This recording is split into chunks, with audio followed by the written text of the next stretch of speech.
Good news today, नई उम्मीद जगाने वाला हिंदी न्यूज चैनल।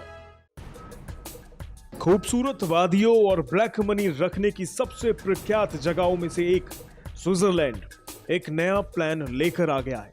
यह प्लान स्विट्जरलैंड की खूबसूरत वादियों जैसे ही कमाल का है, लेकिन भारत के लिए प्लान काले धन से भी ज्यादा खतरनाक हो सकता है। स्विट्जरलैंड का कौन सा प्लान भारत के लिए कैसे परेशानी बन सकता है, आज की चर्चा इसी पर करते हैं। जिंदगी में हम सभी एक न एक बार स्विट्जरलैंड जरूर जाना चाहते हैं। स्विट्जरलैंड के नेचर के दीवाने जो ठहरे।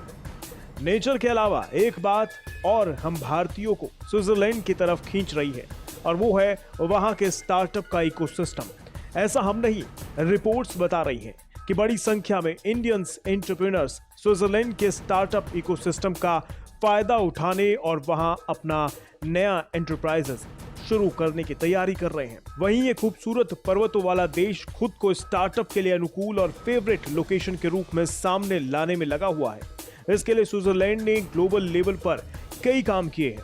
स्विट्जरलैंड सरकार के अनुसार स्विट्जरलैंड का इकोसिस्टम अच्छी स्थिति में है, हालांकि कई क्षेत्रों में सुधार की अभी गुंजाइश है, जिसमें टेक्नोलॉजी ट्रांसफर, स्किल्ड लेबर और फाइनेंसिंग जैसे मुद्दे शामिल हैं।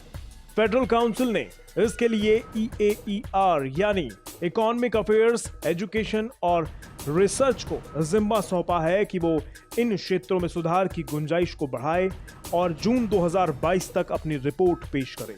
जैसा कि आप सब जानते हैं कि किसी भी देश की इनोवेशन की ताकत में स्टार्टअप कंपनियों की भूमिका काफी जरूरी होती है। वहीं अगर स्विट्जरलैंड के कुछ टॉप स्टार्टअप्स की बात करें तो इसमें नेक्स्ट थिंक, माइंडमेज, सेबा, स्कैंडिट, एनर्जी वॉल्ट और ब्लू कोड जैसे बेहतरीन स्टार्टअप इसमें शामिल हैं। अब बात करते हैं स्विट्जरलैंड की इकोनॉमी की। 824 बिलियन अमेरिकी डॉलर की जीडीपी के साथ स्विट्जरलैंड दुनिया की 18वीं सबसे बड़ी अर्थव्यवस्था है। आपको बताते चलें कि स्विट्जरलैंड की अर्थव्यवस्था में सर्विस सेक्टर का रोल सबसे बड़ा है, जो जीडीपी का 73.7% है। और अगर काले धन की बात करें तो साल 2020 में स्विट्जरलैंड के अलग अलग बैंकों में भारतीय लोगों और फर्मों के जमा पैसे में जबरदस्त उछाल आया था। उस साल ये करीब 2.55 अरब स्विस फ्रैंक यानी करीब 20,700 करोड़ रुपए हो गया था, जो पिछले 13 साल में सबसे ऊंचा लेवल है।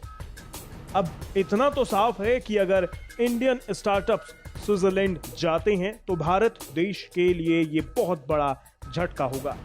इसलिए भारत की सरकार को ये रोकना होगा।